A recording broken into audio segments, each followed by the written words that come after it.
देखिए अपन chapter first start करेंगे। Class 10 अपन कौन सा चैप्टर स्टार्ट करेंगे? फर्स्ट चैप्टर स्टार्ट करेंगे। देखिए अपना फर्स्ट चैप्टर क्या है? वास्तविक संख्या।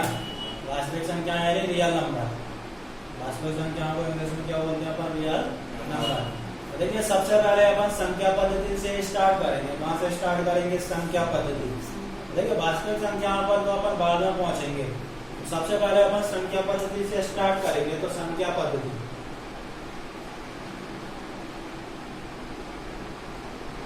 Number system. देखो संख्या पद्धति क्या होती है? संख्या पद्धति यानी अपन कितने प्रकार की संख्याएं होती हैं उनके बारे में पढ़ेंगे अपन। तो देखिए अपन सबसे पहले कहां से संख्याओं की खोज कहां से शुरुआत हुई? जीरो की खोज तो बाद में हुई है। पहले कहां से स्टार्ट हुई थी? एक से स्टार्ट हुई थी। गिनती कहां से स्टार्ट हुई थी? एक से। तो देखिए तो एक से जो संख्या स्टार्ट होती है वो संख्याएं क्या कहलाती हैं? प्राकृतिक संख्याएं। तो प्राकृतिक संख्याएं कौन सी होती हैं? ऐसी संख्याएं जिनका उपयोग अपन काय के लिए करते हैं? गणना करने के लिए या गिनती करने के लिए करते हैं, वो क्या कहलाती हैं? प्राकृतिक संख्या। ऐसी संख्याएं जिनका उपयोग अपन काय के लिए करते हैं? गणना करने के लिए या गिनती करने के लिए करते हैं, क्या कहलाती हैं? प्राकृतिक संख्या। तो देखिए अब गणना अपन कहां से करते हैं? जैसे मान लीजिए क्लास में स्टूडेंट बैठे हैं, तो अपन कहां से स्टार्ट करेंगे? एक से। गणना कहां से प्रारंभ करेंगे? एक से। ऐसा तो नहीं अपन जीरो से स्टार्ट करेंगे, जीरो फिर एक फिर दो। अपन कहां से स्टार्ट करते हैं? एक से। यानी प्राकृतिक संख्याएं कहां से प्रारंभ होती हैं? एक से। वो कहां तक जाती हैं? अनंत तक जाती हैं। और प्राकृतिक संख्या वैसे कैसी होती हैं? धनात्मक होती हैं। कैसी होती हैं? धनात्मक। तो सबसे पहले अपन पहला नंबर प्राकृतिक संख्या है यानी नेचुरल नंबर।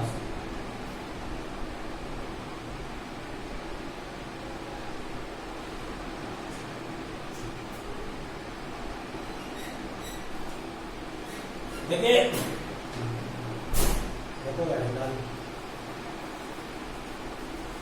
देखिए तो सबसे पहले अपन कौन सी संख्या पढ़ेंगे? प्राकृतिक संख्या। तो प्राकृतिक संख्याएं कौन सी होती हैं? ऐसी संख्याएं जिनका उपयोग अपन काय के लिए करते हैं? गणना करने के लिए किया जाता है। क्या कहलाती हैं? प्राकृतिक संख्याएं कहलाती हैं। ऐसी संख्याएं जिनका उपयोग ऐसी संख्याएं जिनका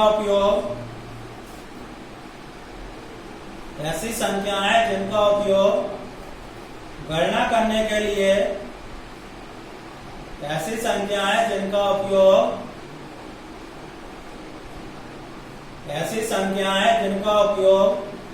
गणना करने के लिए किया जाता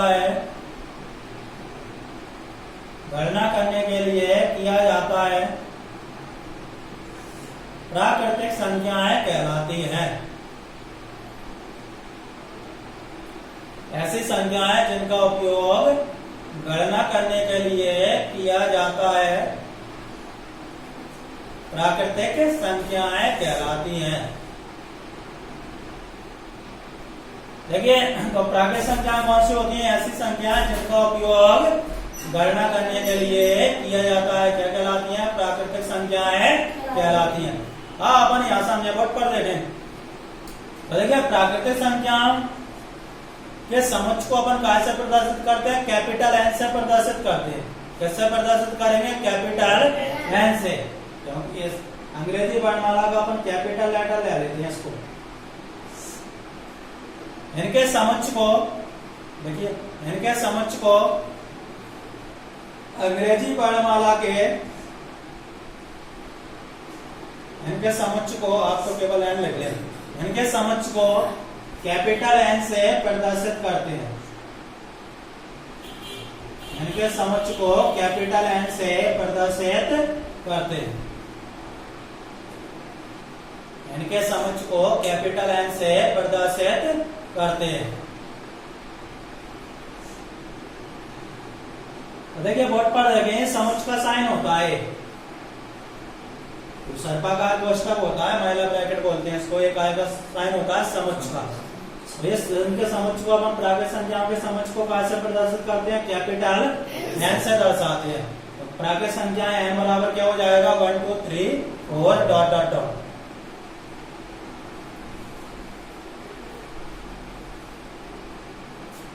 अब इसके बाद अपन सेकंड नंबर पर आए तो सेकंड नंबर की संख्याएं कौन सी होंगी? पूर्ण संख्या, इनको बोलते हैं होल नंबर्स।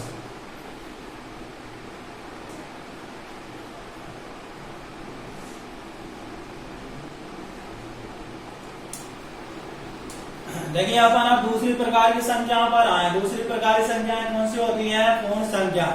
पूर्ण संख्याएं को अपन क्या बोलते हैं? Whole numbers. देखिए इसमें देखें सबसे पहले अपन ने क्या पढ़ा? अपन ने प्राकृत संख्या तो पढ़ ली। प्राकृत संख्या कहां से स्टार्ट होती हैं? 1 से। अब मान लीजिए अपन 1 से स्टार्ट ना करें, कहां से स्टार्ट करें? 0 से स्टार्ट करें। यानी प्राकृत संख्याओं के समुच्चय में अपन किसको शामिल कर ले? 0 को। तो प्राकृत संख्याओं के समुच्चय में 0 को शामिल करने पर प्राप्त संख्याओं का समुच्चय क्या कहलाता है? पूर्ण संख्याएं कहलाती है। यानी ये तो रहेंगी पूरी, बस उसमें अपन किसको शामिल कर लेंगे? 0 को। लेकिन प्राकृतिक संख्याओं के समुच्चय में, प्राकृतिक संख्याओं के समुच्चय में 0 को शामिल करने पर, प्राकृतिक संख्याओं के समुच्चय में 0 को शामिल करने पर, 0 को शामिल करने पर प्राप्त संख्याओं का समुच्चय, प्राप्त संख्याओं का समुच्चय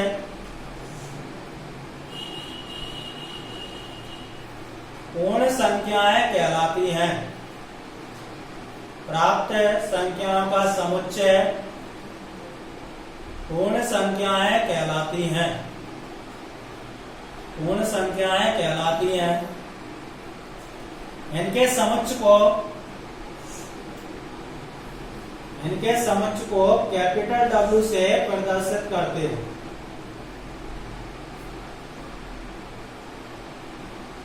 इनके समुच्चय को कैपिटल W से प्रदर्शित करते हैं। इनके समुच्चय को कैपिटल W से प्रदर्शित करते हैं। देखिए जैसे W बराबर कितना? 0 1 2 3। केवल अपन ने क्या किया? प्राकृतिक संख्याओं में किसको शामिल कर लिया? 0 को। प्राकृतिक संख्याओं के समुच्चय में 0 को शामिल करने पर प्राप्त संख्याओं का समुच्चय क्या कहलाता है? पूर्ण संख्याएं कहलाती हैं। देखो ओटी क्वेश्चन में अगर क्वेश्चन आएगा तो किस प्रकार से आएगा? देखिए क्वेश्चन पूछेंगे अपन से सबसे छोटी पूर्ण संख्या होती है, तो सबसे छोटी पूर्ण संख्या कौन सी होती है? 0। सबसे छोटी पूर्ण संख्या होती है तो सबसे छोटी पूर्ण संख्या होगी 0। अब जैसे अपन से क्वेश्चन आया सबसे बड़ी पूर्ण संख्या होती है, तो सबसे बड़ी पूर्ण संख्या अपन परिभाषित नहीं कर सकते, यानी ज्ञात नहीं कर सकते। जैसे मान लिया अपन ने 100 बोला तो 100 के बाद 101 आएगा। मान लिया अपन ने 1 लाख बोला तो 1 लाख के बाद 1,01,000 आएगा। मान लिया 1 करोड़ बोला तो उससे बड़ी संख्या और भी होगी। यानी अपन बड़ी संख्या ज्ञात नहीं कर सकते, केवल अपन छोटी संख्या बता सकते हैं। सबसे छोटी प्राकृतिक संख्या क्या होती है? 1। और सबसे छोटी पूर्ण संख्या कितनी होती है? 0। अभी अपन ने क्या पढ़ा? धनात्मक संख्या पढ़ी है। अब अपन इसमें क्या करें? ऋणात्मक संख्या को शामिल कर लें, तो पूर्णांक संख्या। तो तीसरे प्रकार की संख्या कौन सी हो जाएंगे? पूर्णांक संख्या, यानी इंटीजर नंबर।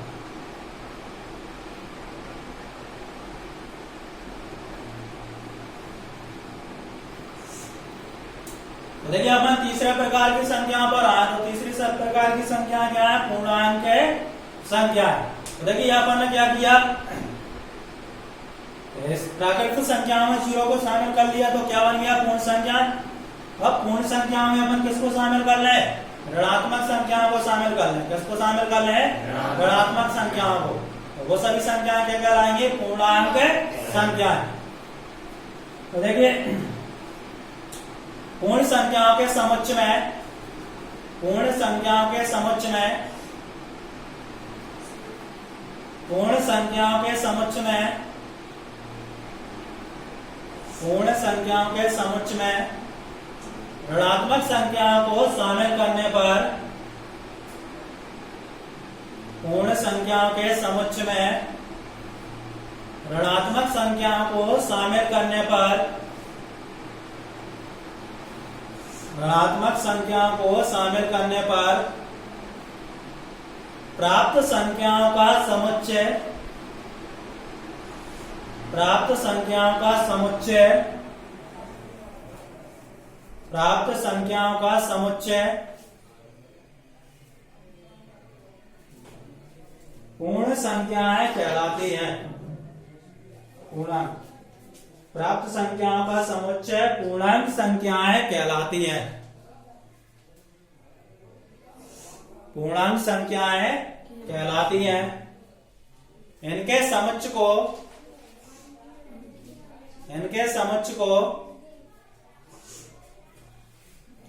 कैपिटल आई से प्रदर्शित करते हैं। इनके समुच्चय को कैपिटल आई से प्रदर्शित करते हैं। तो देखिए अपन देखिए पूर्णांक संख्याएं इंटीजर नंबर, तो इसे अपन काय से प्रदर्शित करेंगे? आई से। तो देखिए ये लाएंगे dot dot dot -3 -2 -1 0 1 2 3 dot dot dot. तो देखिए आप देखें तो पूर्णांक दो प्रकार के होते हैं। पूर्णांक कितने प्रकार के होते हैं? दो प्रकार के, एक धनात्मक पूर्णांक और एक ऋणात्मक पूर्णांक। तो देखिए यहाँ से यहाँ तक तो एक क्या लाएंगे? ऋणात्मक पूर्णांक। ये होते हैं ऋणात्मक पूर्णांक। ऋणात्मक पूर्णांक वही यहां से यहां तक क्या होंगे? धनात्मक पूर्णांक।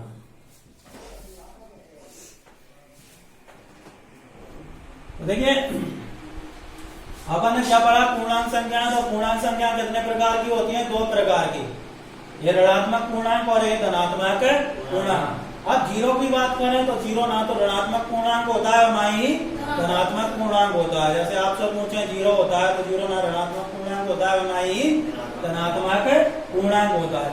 अब देखिए इससे क्वेश्चन कैसे आएगा? जैसे अपन से क्या पूछा?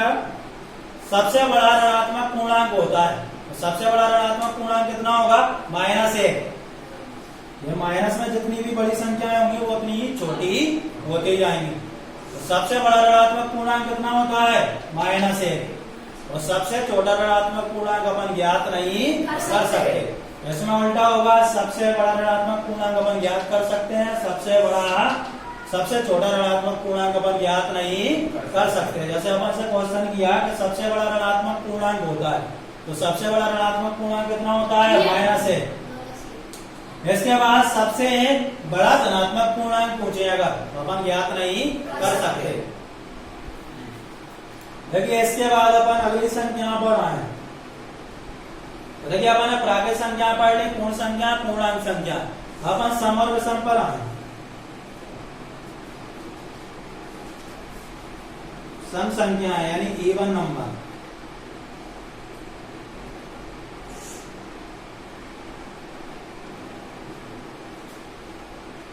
देखिए सम संख्या है।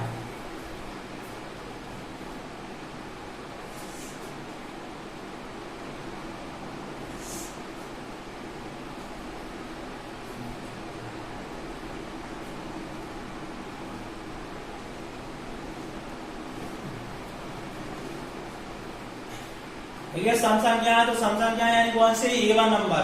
तो सम संख्या कौन सी होती है? ऐसी संख्या है जो दो से कैसी हो? विभाजित हो। ऐसी संख्या है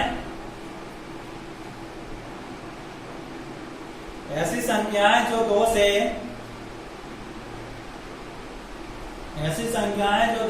पूर्णतः विभाजित हो। ऐसी संख्या है जो दो से पूर्णतः विभाजित हो, सम संख्याएं कहलाती हैं। देखिए जैसे ऐसी संख्याएं जो दो से पूर्णतः विभाजित हो क्या कहलाती हैं? सम संख्याएं कहलाती हैं। जैसे 2 4 6 8 10 डॉट डॉट डॉट ये सभी क्या है? दो से विभाजित हैं, इसलिए क्या कहलाएंगी? सभी सम संख्याएं कहलाएंगी। ऐसी संख्याएं जो दो से पूर्णतः विभाजित हो क्या कहलाती है? सम संख्याएं कहलाती हैं। इसके बाद अपन आए विषम संख्याओं पर।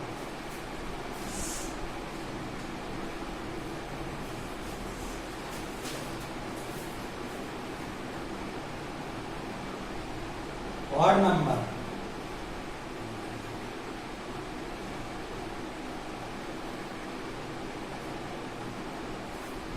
देखिए अपन किस पर आए, विषम संख्याओं पर। देखिए विषम संख्याएं कौन सी होती हैं, जो 2 से विभाजित नहीं होती। ऐसी संख्याएं जो 2 से, ऐसी संख्याएं जो 2 से पूर्णतः विभाजित नहीं होती हैं, ऐसी संख्याएं जो 2 से पूर्णतः विभाजित नहीं होती हैं, ऐसी संख्याएं जो 2 से पूर्णतः विभाजित नहीं होती हैं, विषम संख्याएं कहलाती है। ऐसी संख्याएं जो 2 से पूर्णतः विभाजित नहीं होती है, विषम संख्याएं कहलाती है। ऐसी संख्याएं जो 2 से पूर्णतः विभाजित नहीं होती है, विषम संख्याएं कहलाती है। जैसे 1 है, 3 है, 5 है, 7 है, डॉट डॉट डॉट। देखिए एक या 2 से पूर्णतः विभाजित नहीं है, इसलिए क्या कहलाएंगे, विषम संख्याएं। देखिए अभी अपन 5 प्रकार की संख्याएं पढ़ चुके हैं। कितने प्रकार की? 5 प्रकार की। तो 5 प्रकार की संख्याओं में अपन थोड़ा सा और विस्तार से जाए, इनके बारे में समझें। जैसे अपन तर्कों पर आए, जैसे सत्ता सत्य में क्वेश्चन पूछा जाए, जैसे मान लीजिए अपन से सत्ता सत्य में पूछा सभी प्राकृतिक संख्याएं पूर्ण संख्याएं होती है। सभी प्राकृतिक संख्याएं क्या होती हैं? पूर्ण संख्याएं। देखो क्वेश्चन, सबसे पहले क्वेश्चन समझे। क्वेश्चन क्या दिया है? सभी प्राकृतिक संख्याएं पूर्ण संख्याएं होती हैं। तो देखो प्राकृतिक संख्याएं ये है, देखो ये है, सभी प्राकृतिक संख्याएं क्या है? पूर्ण संख्याएं भी है, इसलिए कैसा होगा? सत्य होगा। एक बार और रिपीट करें, अपन ने क्वेश्चन क्या पूछा? सभी प्राकृतिक संख्याएं क्या होती है? पूर्ण संख्याएं होती है। तो बिल्कुल होती है, क्योंकि देखो 1 2 3 1 4 यहाँ से स्टार्ट हुई है, ये भी इसमें है पूर्ण। तो सभी पूर्ण संख्याएं क्या, सभी प्राकृतिक संख्याएं क्या होती है? पूर्ण संख्या। अब इसी क्वेश्चन को अपन उल्टा करें।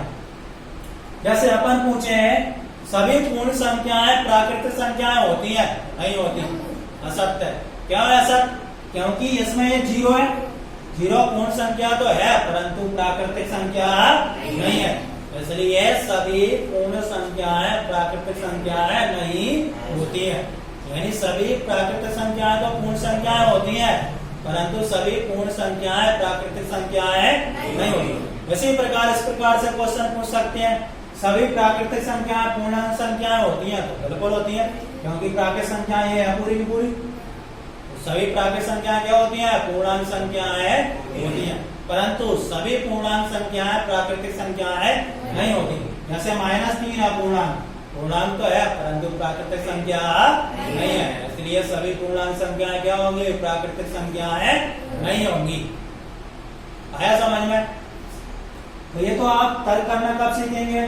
जब अपन इनकी परिभाषा समझ लेंगे, इनको थोड़ा सा पढ़ लेंगे, अच्छे समझ लेंगे, तो आप लोग अपने आप आपका मानसिक विकास होने लगेगा। आप क्वेश्चन करने लगेंगे, सोचने लगेंगे। जो क्वेश्चन आप, जैसे कुछ क्वेश्चन ऐसे जाते हैं, मोटे क्वेश्चन जो अपन नहीं करते वो भी जाते हैं पेपर में। मोटे क्वेश्चन कहाँ से आते हैं? इसे निकल के आएंगे। इस टाइप से जैसे अपन से पूछ लिया सबसे बड़ा ऋणात्मक पूर्णांक होता है तो कितना होता है? -1 होता है। अपन से पूछ लिया सबसे बड़ा धनात्मक पूर्णांक होता है तो ज्ञात नहीं किया जा सकता। देखिए अपन ने 5 प्रकार की संख्या पढ़ ली। अपन 6वें प्रकार पर आए, तो भाज्य यौगिक संख्याएं।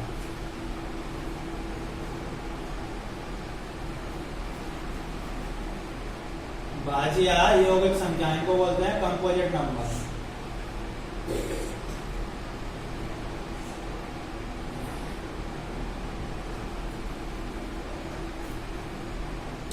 देखिए अपन अगले प्रकार की संख्या पर पहुंचे, तो 6वां प्रकार अपना क्या रहेगा? भाज्य यौगिक संख्याएं। यौगिक जैसे आपने हिंदी में पढ़ा हो, यौगिक शब्द पढ़ा है, रूढ़ शब्द, यौगिक शब्द।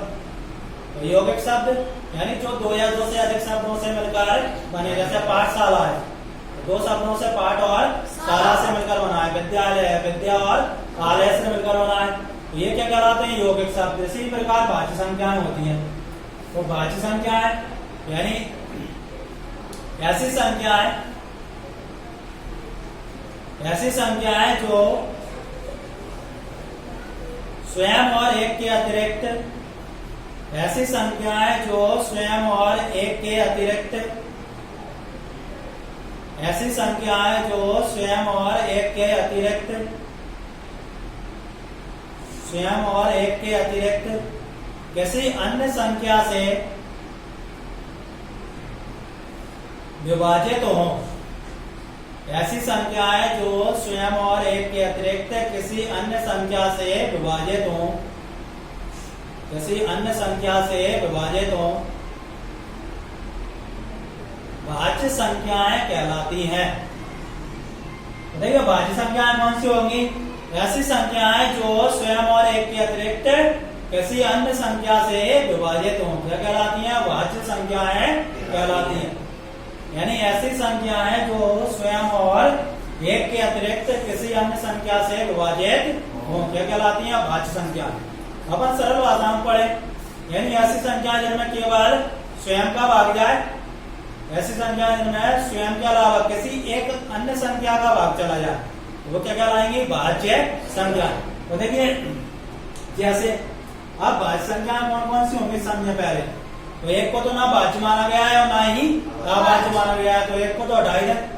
अब दो पर आए तो दो में केवल दो का ही भाग जा रहा है, और किस संख्या का जा रहा है? नहीं जा रहा, दो क्या भाज्य संख्या नहीं होगी। तीन को देखें तो तीन में केवल तीन का ही भाग जाएगा, और किस संख्या का भाग नहीं जाएगा, तो तीन भी भाज्य संख्या नहीं होगी। अपन चार पर आए तो देखो चार में चार का भाग जा रहा है, दो का जा रहा है।